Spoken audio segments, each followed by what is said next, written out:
Salve, brothers and sisters, and welcome to Press C to Start, the very first episode of Press C to Start. I'm your host, RPG Catholic, and I can't thank you enough for being here. Thank you so much for checking out this video, and please pray for me in continuing this kind of project here. A lot of blood, sweat, and tears went into this. So my premise for the show is to start looking at video games specifically, because that's a medium I think I feel most comfortable with, and looking at them from a Catholic layman's perspective. I know I'm not a theologian or a deacon or anything like that in any training or capacity, but I feel comfortable enough in my faith to know when there's some kind of red flags that pop up when playing these games that I buy and come across and experience in my free time. And it's something I know that a lot of Christians and especially Christian parents could be very concerned about in purchasing these games. They want to know if there's some kind of things in there that could be a little unsavory that they could prepare themselves for or completely avoid if it's something really bad. So I wanted to start my very first episode with something a little bit easy, not too controversial, I don't think, with The Legend of Zelda Breath of the Wild. I mean, I got a Nintendo Switch this year, and I love this thing. It's so fun. It's so nice. It's so easy. It's so portable. It's just cool. And as you can tell, I really like the Breath of the Wild. Definitely, if you get a Nintendo Switch, you have to have Breath of the Wild. It's such a fun game, especially for someone who hasn't really been in the Legend of Zelda series for a long time or completely new to the series. But why is it something you have to have? I mean, what's so great about this game? Why is it an essential for the system? So that's what I want to present to you today. So here's my review of The Legend of Zelda Breath of the Wild.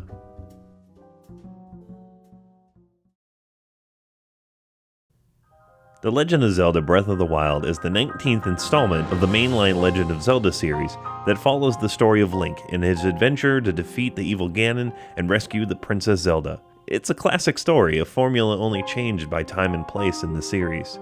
You take on the role of Link himself, a man of very few words, but many grunts and hi-yahs. He finds himself waking up in a dark room as a strange blue fluorescent liquid drains away from him. A woman's voice beckons him to retrieve a strange but familiar device from a nearby pedestal. The voice instructs Link to use the device to exit the cave, and here you're given your first glimpse of the world of Hyrule. This is a stunning shot, and as beautiful as it is only a sliver of what's to come. Link then meets a mysterious old man who guides you around the plateau that you find yourself stuck on at the moment, and which serves as one of the better tutorials I've ever experienced in a game. Though you're limited to this plateau, it is still a substantial area to explore, with many great samplings of the elements and mechanics that you'll face as you continue on your adventure. Link is directed to explore the shrines and towers that have popped up after using the device to raise them from the ground. These contain the way that you will awaken the hidden power of the little device you found, called the Sheikah Slate.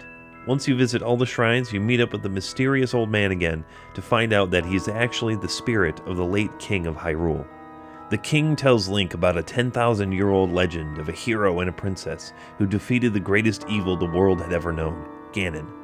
The difference with Ganon in this game is that he got pretty tired of coming back as a coherent form, so this time he became a fluid embodiment of hatred and malice that looks like some sort of giant red glowing goo stuff. So this race of people called the Sheikah built these giant robots and tons of other amazing technology to help fight Ganon if he ever were to appear again. The technology was lost to time, but 100 years before the start of this game, Ganon's return was prophesied again. So the king and the princess went and unearthed all this ancient technology to help them in their fight. They handpicked 4 champions to pilot the 4 divine beasts, these enormous mobile fortresses, and they powered up an army of autonomous spider robots called Guardians. To their horror, though, Ganon awoke and his evil influence corrupted the divine beasts and all the Guardians. He turned them against the kingdom, laying waste to everything. He easily bested the 4 champions and fatally wounded Link. It was in their darkest moment that Princess Zelda's power was awakened, and she sealed Ganon away, not stopping him, but imprisoning him and herself within Hyrule Castle. Link was taken to the Shrine of Resurrection to heal from the fatal wounds he received, but it would take 100 years for him to be fully restored. Zelda and the world waited once again for the legendary hero to rise and fight the darkness to bring peace to Hyrule. Wow, what an epic! That classic tale of an ancient evil awakening to take over the world, the damsel in distress, and a long-awaited savior coming forth to free the people from darkness in an ultimate battle, good versus evil. Some may say it's cliche and simple, but I think that's good for the main story thread. It's clear what your goal is, and it isn't bogged down with a lot of complicated twists and story gymnastics. This also lets you, as the one playing Link, to make the story your own, because the rest of the game is packed to the Zora gills with content. After you finish speaking with the king, the whole world finally opens up to you, and like a gust of wind, your story begins.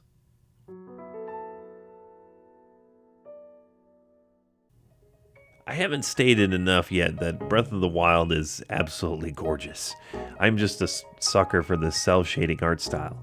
It may not be the most technically impressive, but there's just something about this mix of a sort of cartoony yet mature style that really hits me with how much I've grown up. I remember as a kid playing A Link to the Past on the SNES and bugging my mom ad nauseum on where to go next. I never took the time to really stop and talk to NPCs or just look around and figure it out myself. All I wanted to do was fight stuff and get all the cool tools and weapons. Now as an adult, not only is figuring the game out my favorite part of the experience, I've really taken the time to stop and appreciate the work that goes into a game like this. Every little detail the developers put into the world, the characters, the animations, the story, the music, all handcrafted with such love, it's just super cool. Breath of the Wild's landscapes are superb and very intelligently built, especially with creating such large spaces with extreme elevations, diverse terrains, and territories with vastly different climates. Points of interest had to be framed in such a way to entice players to want to travel to that certain landmark, but also multiple ways of travel had to be supplied, giving the player whatever path and means that would interest them the most. The people of Hyrule are so diverse and interesting. Each race is beautifully made, and each individual NPC having their own shining personality. Though each race isn't new to the series, their designs are stellar updates from the previous appearances. The Rito people I think were updated the most, evolving into a more avian race, instead of this part human Zora bird people like they were from Wind Waker. I haven't played Wind Waker yet, so just take this opinion with a grain of salt when I say that I really like Breath of the Wild's design of the Rito more. I think my favorite of the races though have to be the Gerudo and the Zora. Not only are their designs great, but each of their tribes' histories are deep and their cultures are rich, and their habits are super interesting. The Gerudo, for example, are a race of people consisting only of women, with men born to them once every 1,000 or 10,000 years or so. They are a very tall and very strong warrior race, yet they aren't afraid of their femininity. You see them taking classes on how to cook and how to talk to men, Hylian men of course, since there aren't any Gerudo males at this point in their history. Where the character designs are cool, there's a little bit of a substance issue with some of the major ones though. This was the first game in the Legend of Zelda series to introduce actual voice acting for all of the major characters, except for Link. As a side note, I'm glad that Link was left voiceless because it makes me feel more engaged with his character, as he's supposed to be a reflection of me. Anyway, the voice acting is, well, not good. I don't believe it, but I actually caught one. This delicacy is known to have very, very potent effects under the proper circumstances. Ta-da! Research from the castle shows ingesting one of these can actually augment certain abilities. We wouldn't be in a controlled environment out here, but with your level of physical fitness, you'd be a perfect candidate for the study. Gee, this is uplifting. She's making it sound like we already lost. Wasn't this your idea? You're the one who wanted to designate the appointed night with all the ceremonial pomp, grandeur, and nonsense we could muster. I was thinking. This reminds me of the time we first met. You were just a reckless child. Always getting yourself hurt at every turn. Every time, I would heal you, just as I'm doing right now. I mean, they're fine, but the English actors just don't seem like they're synced up very well with their respective characters. Not only do I mean synced up as in I'm pointing out the numerous awkward pauses in the dialogue, because that's kind of understandable dubbing over from Japanese, but what I do mean is that the voices just don't really fit the characters that well. I really prefer the Japanese voices with English subtitles. At least that way I can't tell if the actors are bad. Princess Zelda's character was developed very well. I loved her story arc with the struggle of faith and the power that she's supposed to inherit. King Roam and the other major NPCs were developed well for their respective roles, but the 4 champions and their present-day counterparts that Link teams up with just seem kind of shallow. Most of these characters have hardly enough character development, both separately and together. We only see the champions themselves through the cutscenes, and each of them fill more of a trope role. Rivali and Tiba are these cocky, self-absorbed jerks. Daruk and Yunobo are these lovable oafs, and Urabosa and Riju are these strong yet motherly chieftains, even though Riju is a child. Mipha and Sidon's story really is the only one I felt had any significant development to them. Thankfully though, the downloadable content called Champion's Ballad does give you a little bit more backstory, fleshing out the champions' motivations more, with an additional cutscene and journals you can read for each one. The story really isn't what takes the game over the top, though it is an essential part. It's usually Nintendo's goal to make a great game first, and then build a story around it. Breath of the Wild's gameplay revolves around 3 essential things: exploration, puzzles, and combat. The Legend of Zelda series has always been about exploring, but in most incarnations it's mostly in a sort of a linear way. Each game would revolve around getting key items and gear that you would need to collect to progress the storyline. Each item would give you access in some way to the next dungeon, to get to the next item or gear, to get to the next area for the next dungeon, and so on, until you face the final boss. In Breath of the Wild, you're given your unique item right away, the Sheikah Slate. Everything you need to complete the game you're given right there in the starting area, and the rest is up to you. You literally, as soon as you leave the starting area, could go and fight Ganon. It would be crazy, but you could. The more you play, finding new unexplored areas, and better equipment and weapons, increasing your hit points and so on, the easier the final battle with Ganon will be. The Sheikah Slate has many things that it can do. Not only does the device function as a map and menu system, but it also has the ability to lift metallic objects, create bombs, freeze a pillar of water, freeze objects and enemies in place for a limited time, and take pictures. Of course, you can get your selfie on as well, bringing back the beloved addition to the Wind Waker HD with all its photobombing glory. All of these abilities you can use to solve the puzzles and obstacles you encounter as you explore, but they can also be used in creative ways for combat as well. There are several ways to get around the land of Hyrule. You can always run or walk everywhere, you can tame a wild horse to ride. On steeper slopes, you can shield surf down them. You get a glider to cover large distances from higher elevations, and you can teleport to each of the shrines you visited using your Sheikah Slate. The biggest addition to the series is making almost every surface climbable for Link. Climbing in this massive world has made exploration even more exciting, truly adding to the wonder and awe as you discover new and exotic landscapes on your own. There's something really awesome about reaching the highest point in the area you're in and just taking a moment to virtually breathe in the beautiful cel-shaded landscape around you. That is, if half the way up it doesn't start raining on you. I love the inclusion of weather, but it always seems to rain at the worst times. It makes the surface you're trying to climb slippery, turning even a few feet of progress into a hassle. Sure, it makes for some frustrating gameplay, but I do actually enjoy it. The rain helps you adapt and find alternate routes to your destination. You may have discovered something you might not have run into in the first place. Puzzles and secrets are a staple to the Zelda series, going all the way back to the first game, when innocuous blocks, bushes, and rock faces could hold rewards for those curious or determined enough to find them. Or for 99% of everybody else who played the original for the first time, we looked up a walkthrough. Thankfully, this frankly cryptic way of hiding secrets is not the case for Breath of the Wild. Puzzles are very well balanced, being simple but very clever, and they're excellently utilized in the Nintendo Switch's gyro controls and in the game's mechanics. I don't think I had to look up a single solution for any of the puzzles I stumbled across, making the completion very satisfying. There are many different kinds of puzzles, from riddles and songs to large mazes, but there are 2 in particular you'll run into often. Most abundantly, you'll find some provided by the Koroks, who are these adorable little forest creatures that only Link can see. Well, technically these are the spirits of the Kokiri people from earlier in the Zelda timeline, but that's a lengthy backstory I'll skip for now. All you need to know is that they're out in the world and have these little challenges for you to solve or complete. Part of their challenge is how observant you are in finding them, because they're just hidden in plain sight.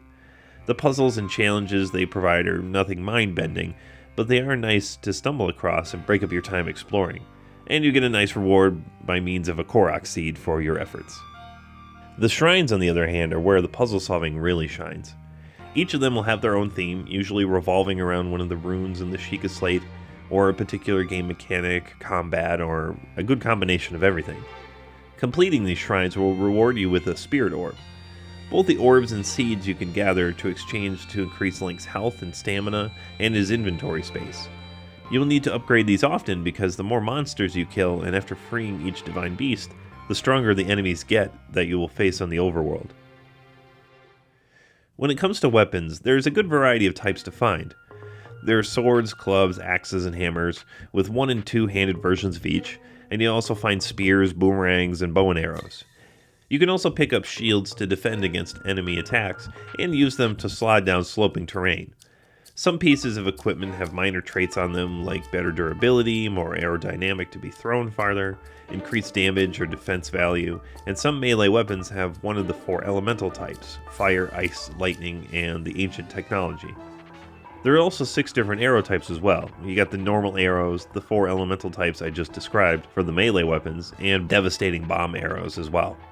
Each of the weapon types are fun to work with and will test your skill on picking the right one for the right situation. One-handed weapons are very quick to attack, 2-handed weapons are slow but powerful and can easily knock back enemies, and the spear is great for keeping a lot of distance between you and your target. Another one of the mechanics that was added to the series is that 99% of the weapons you pick up are breakable.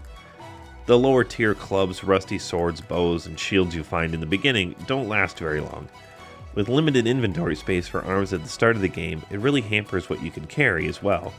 This has to be one of my favorite parts of the game though. It was really challenging to think smart about what equipment to take with me after a fight, asking myself what I'll need for later. A great part of combat is actually prepping for it, and to do that you gotta look sharp. No need to be running around in your skivvies the whole time, you've got quite the wardrobe to collect and utilize. You get armor for heavily increasing your defense, you get an outfit to help you climb faster, you got a rubber suit to protect you from lightning, and of course you need to dress warm for the cold and cool for the heat. Most of the clothing options belong in sets, which when wearing all 3 pieces of a set, you will gain an additional bonus. Use these buffs to your advantage in everything, even mix and matching sets to get the right combo to fit the situation you're in. You can even change them on the fly too, or even literally while you're flying.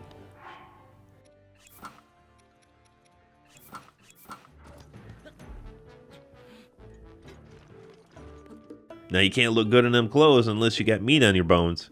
Reintroduced from Skyward Sword, cooking is brought back as an integral part of your adventure. As you're exploring, you will come across all manner of edible things. Fruit from trees and mushrooms grow in abundance almost everywhere. Shop owners in cities and towns will sell particular items. And of course, all manner of beasts are there for hunting. Eating is how you replenish your hearts, and it's important to collect everything and anything that isn't nailed down, because you will get hurt a lot. These basic ingredients don't do much on their own, but they will work in a pinch if need be. The best way to utilize them, though, is to combine them together to make a new, more potent dish. First, you will have to seek out a cooking pot at one of the major cities or stables. Once you've found one, the best way I've found to cook is to just experiment. Throw some stuff in there and see what happens. Most of the time it's good.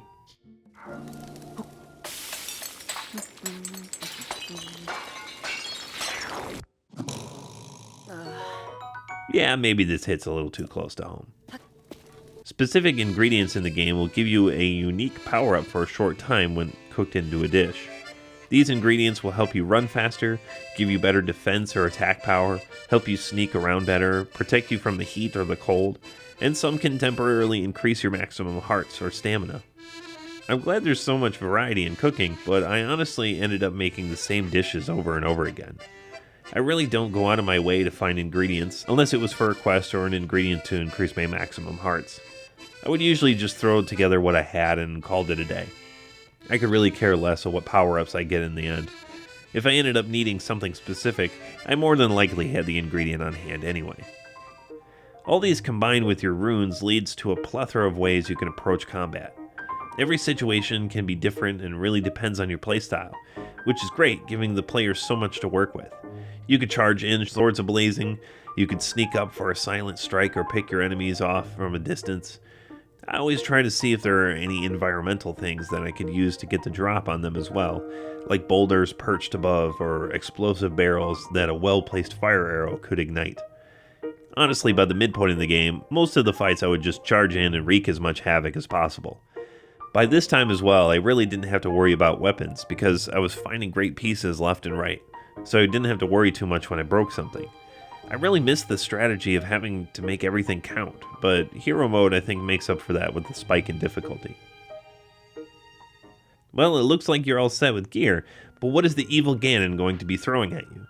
Well, you've got your usual Legend of Zelda fare with Bokoblins, Moblins, Lizalfos, Keese, Choo-Choos, and Octoroks. These creatures you will find out and about in the land of Hyrule. They're usually pretty easy to deal with one-on-one, but when you're fighting them in groups, they can be very relentless.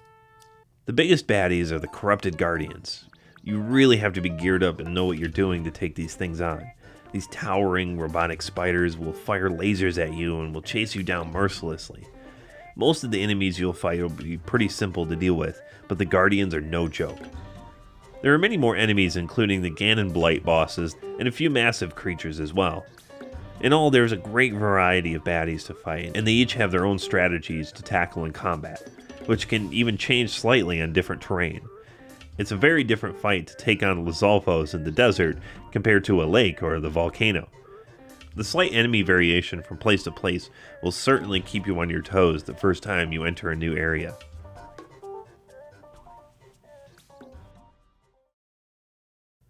Sometimes I think back to when I was growing up, and I wonder to myself, how the heck was I allowed to play some of the games I played? This is nothing against my parents, because I know they loved my siblings and I.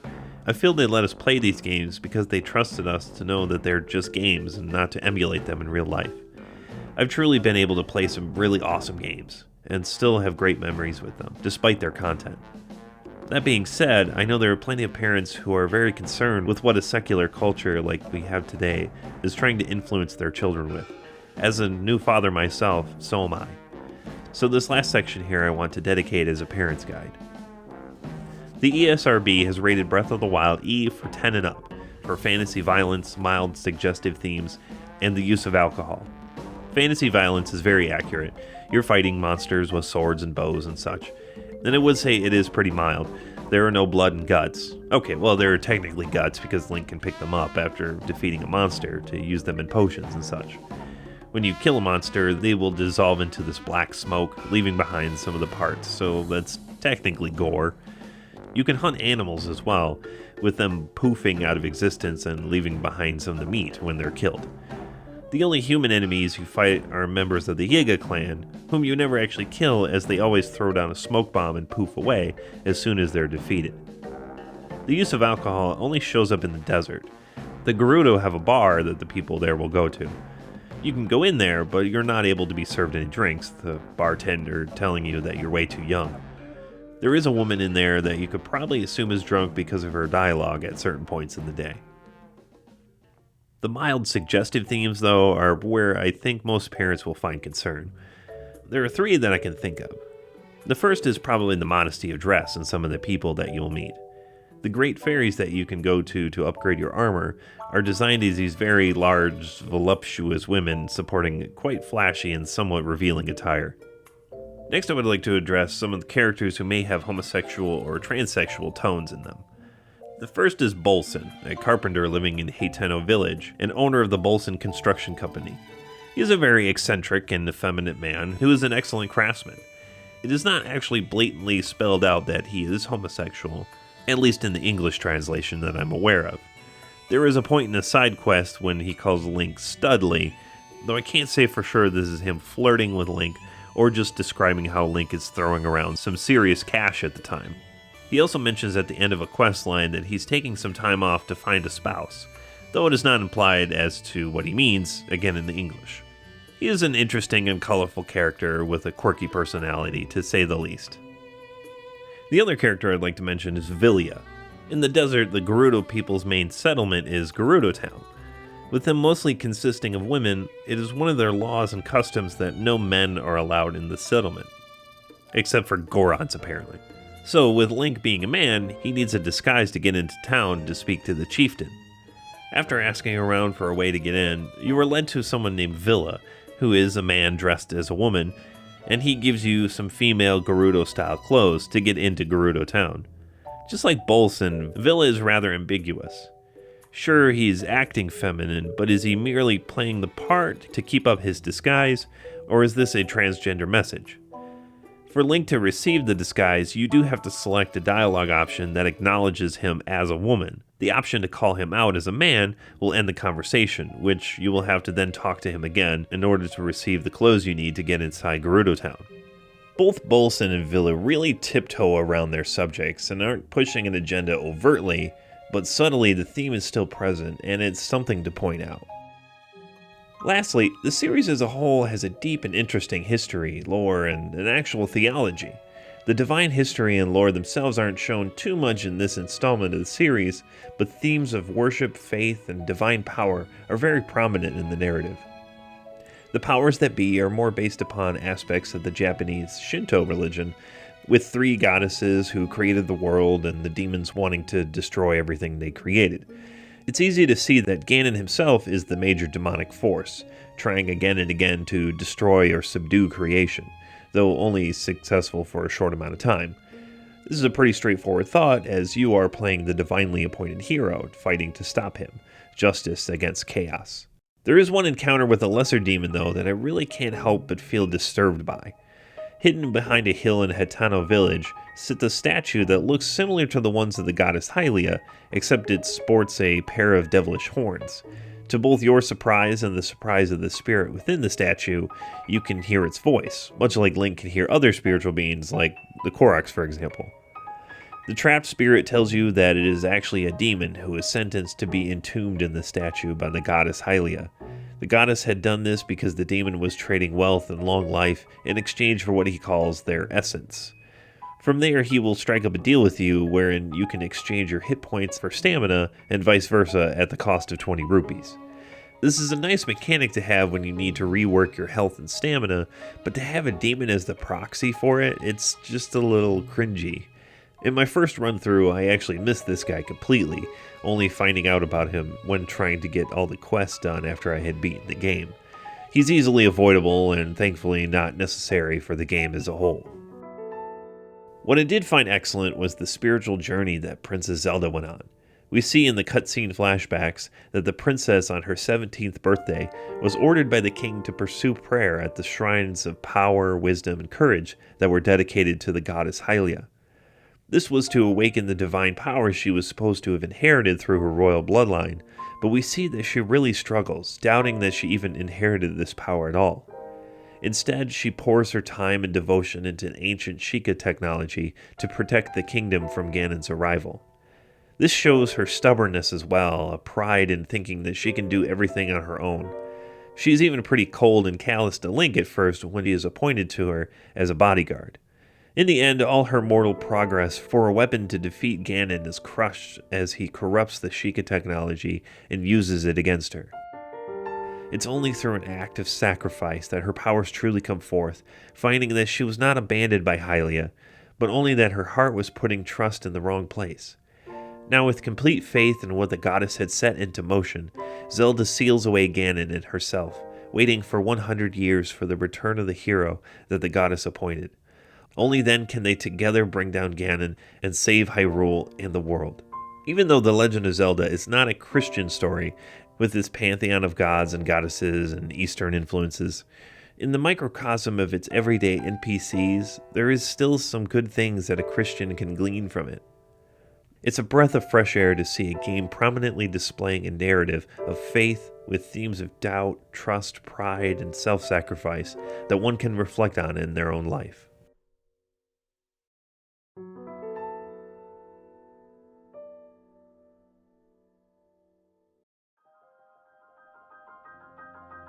The Legend of Zelda Breath of the Wild is far from a perfect game, but if you have a Nintendo Switch or a Wii U if you're still using one of those, you will be missing out on one of the best installments of the series. I have my gripes and criticisms, of course, but I will not deny that I 100% enjoyed this game. The world, the characters, the puzzles, and the story were all beautifully crafted, wrapped up into a super fun experience that many will enjoy. Thank you so much for taking the time to check out my brand new channel. This is my first video ever, so make sure to hit that subscribe button and click the notification bell so you know when more fresh content comes out. I want to know what you think about the game as well, so let me know in the comments below. Also, let me know what you liked about the show and what you didn't like so I can really grow as a content creator. God bless and have a beautiful day, brothers and sisters.